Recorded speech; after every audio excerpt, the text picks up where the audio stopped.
um nursing school who has their certifications, and these people who are registered nurses also get certifications in caregiving, some trainings, basic trainings, and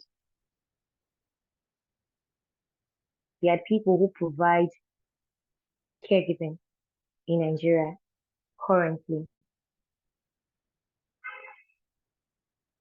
So here's a case study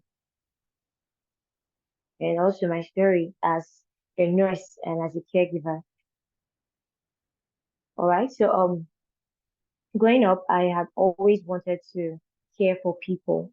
I could remember some time ago, my mom used to tell me back then when I was still a child, I would always help my colleagues, my fellow students, help them with one thing or the other, help them button their shirts, their uniforms. And fast forward, I found myself in the school of midwifery, and where I was trained to be a midwife. I was trained to take care of pregnant women and as well as their babies, monitor them throughout pregnancy, ensure that they deliver safely. And during the course of our study, we were also trained to know how to give care to people. So caregiving cut across um all stages of nursing. It cuts across all stages of nursing. So we're trained to do that. And so I found myself in a space where people call me to tell me, okay, we need someone to take care of so and so elderly person in a particular area. And then I went there and I started taking care of a particular elderly person.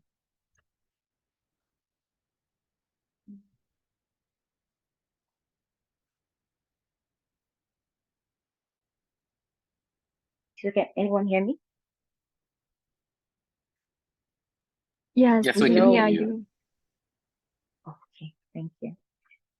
Okay, and so I met this very beautiful old young lady.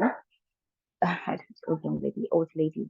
She's really, she's really beautiful, and it was very interesting to take care of her, given the fact that she was always very appreciative. And what's interesting is that she happened to be a retired nurse, a retired matron from one of the biggest facilities, healthcare facilities in Nigeria. So she made it a little easy to take care of. But here's the interesting part. She lives alone with her husband and just a domestic maid, and none of her children are with her. Hence the need for a caregiver.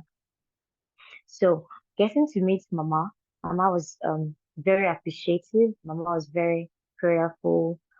But the caregiving, I saw it, I began to see it from a very different light. I saw it as something that is very interesting. I saw it as not just taking care of a elderly person. I saw it as taking care of a younger person.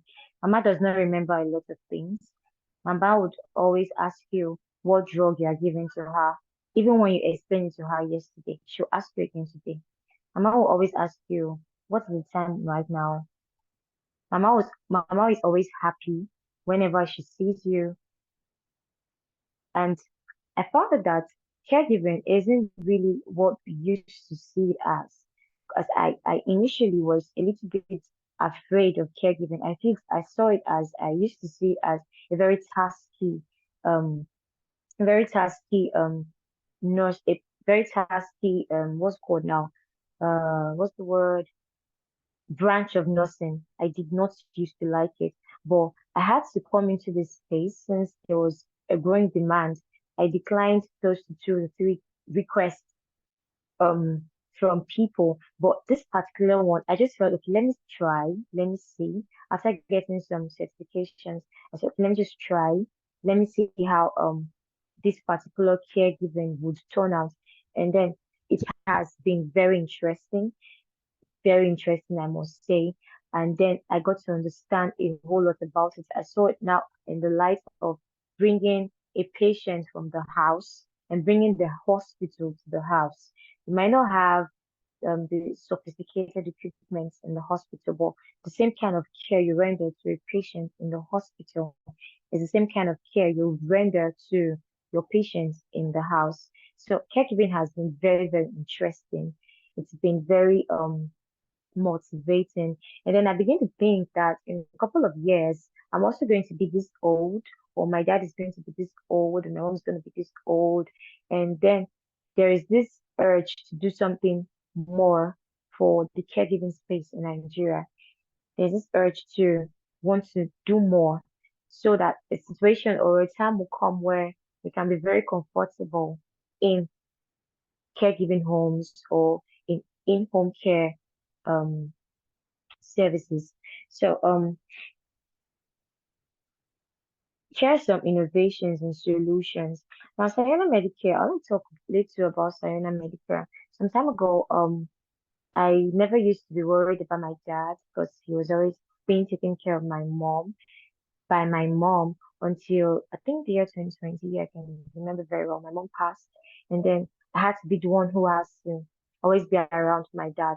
Though he is very, very active, he goes to wherever he wants to go, so he can take care of himself very well. But then I started thinking, the time will come where I will not be this available to take care of my dad. There has to be a system in place that I can trust, system in place that I can actually depend on. I can I can I can be wherever I am and be very com convinced that my dad is being taken care of. So this was where caregiving for me started from. This is where it was vetted from. And then I met my co-founder, and then we started working on Sayona Medicare. Like I said, Sayona Medicare is a service provider. We link caregivers to people who need care, but we do not link these caregivers without carry them through a series of trainings, a series of programs to ensure that they have the right kind of mindset, they have the right approach to work, the right attitude to work, the right approach to caregiving. So in recent years, various innovative solutions have emerged to address the challenges faced by caregivers in Nigeria. These include technology-based solutions such as mobile applications for caregiving support, telemedicine services for remote healthcare solutions, consultations, and community-driven initiatives that provides practical assistance and respiratory care. So, Sayona Medicare, we strive to empower individuals and families seeking care and those providing it, creating a bridge that enhances the quality of life for everyone involved. We tend to want to provide um, a sort of support, not just for the care recipient now. We're not just based on the care recipients, no. We're also concerned about the caregivers. We're concerned about their well-being.